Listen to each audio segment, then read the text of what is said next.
سلام دوستان، وقتتون بخیر. توی این ویدیو ما قصد داریم در مورد نحوه جوین زدن چند تا دیتا سورس با هم دیگه توی تابلو صحبت کنیم. قبل از اینکه بریم سراغ تابلو، من یه توضیح مختصری در مورد انواع جوین میدم و بعد بریم سراغ تابلو.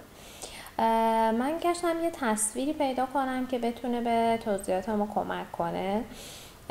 شما فرض کنید دو تا جدول دارید، دو تا دیتا سورس دارید. حالا اینجا به صورت خیلی ساده یه جدول داره اسم و تعداد خواهر برادرها رو میده و یه جدول اسم و رنگ چشم رو داره میده.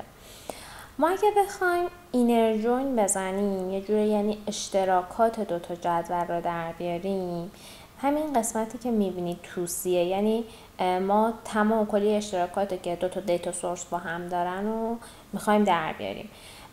و همطور که میبینید مثلا اینجا تیلور و الکس اشتراکات این دوتا جدولان و دیتای مربوط به هر دو جدول آورده شده. لفت جوین میاد دیتای مربوط به جدول اول یا جدول سمت چپ رو کامل نگه میداره و هرچی اشتراک بین این دوتا جدول وجود داره دیتای مربوط به جدول سمت راست رو هم میاره قرار میده و مابقی سطرها که دیتاش موجود نیست نال میذاره، یعنی دیتای سمت جدول سمت چپ رو حفظ میکنه و برای سمت راست هر چی که دیتا موجوده وارد میکنه و چی موجود نیست نال میذاره. و رایت چون دقیقا برعکسه، میاد دیتای مربوط به جدول سمت راست جدول دوم شما رو حفظ میکنه و هر اشتراکی که بین جدول اول و دوم وجود داره تکمیل میکنه و هرچی دیتا نیست نال میذاره. و فول جوین هم که دیتای مربوط به هر دو جدول رو کامل میاره و هر جا دیتا وجود داره وارد میکنه و هر جا دیتا وجود نداره نال میذاره، همینجور که میبینیم. ما چجوری میتونیم هر کدوم از این 4 تا جوین رو توی تابلو پیاده کنیم؟ ما برای این سری ویدیو از یه دیتا سورس استفاده کردیم که دیتای مربوط به سوپرمارکتی بود. همون لینکی هم که من قرار دادم دانلود کنید، میبینید که این دیتا 3 تا شیت داره. یه شیتش که عمدتاً ما تا اینجا استفاده کردیم مربوط به دیتای اوردرها بود که حالا انواع دیتاهای مربوط به این اوردر و فیچرهای مختلفشون رو ما توی این شیت داشتیم. یه شیت دیگه داره به اسم ریترن که میاد اوردر آیدی هایی رو که ریترن شدن، بازگشت داده شدن رو مشخص میکنه. حالا شما فرض کنید من میخوام توی نمودار تعداد اوردرهایی که حالا توی ماه بازگشت داده شدن یا اصلا نرخ ریترن ریت هم رو در بیارم.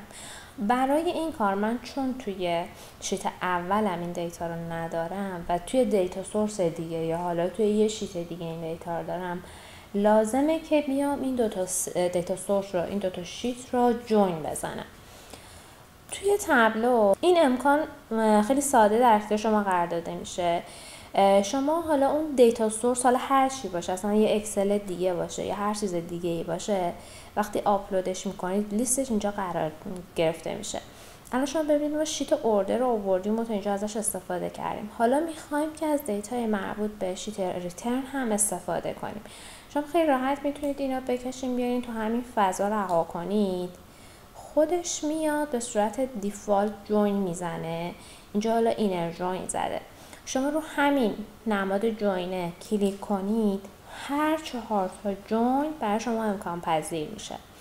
حالا من که میخوام دیتای مربوط به شیت اوردرم رو حفظ کنم و بیام این دیتای مربوط به ریترن رو بهش اد کنم، یه جورایی میخوام لفت جوین بزنم دیگه، یعنی کامل دیتای سمت چپم حفظ شه و اشتراکاتش هم بهش اد بشه.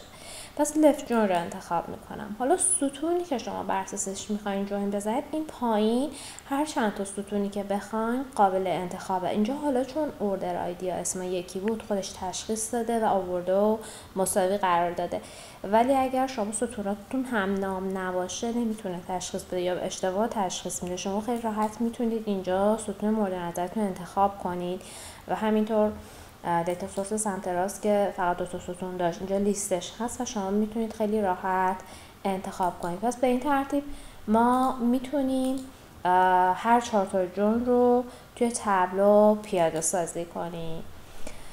امیدوارم که این ویدیو به دردتون خورده باشه. خیلی ممنون که تماشا کردید. تا ویدیو بعدی، خدا نگهدار شما.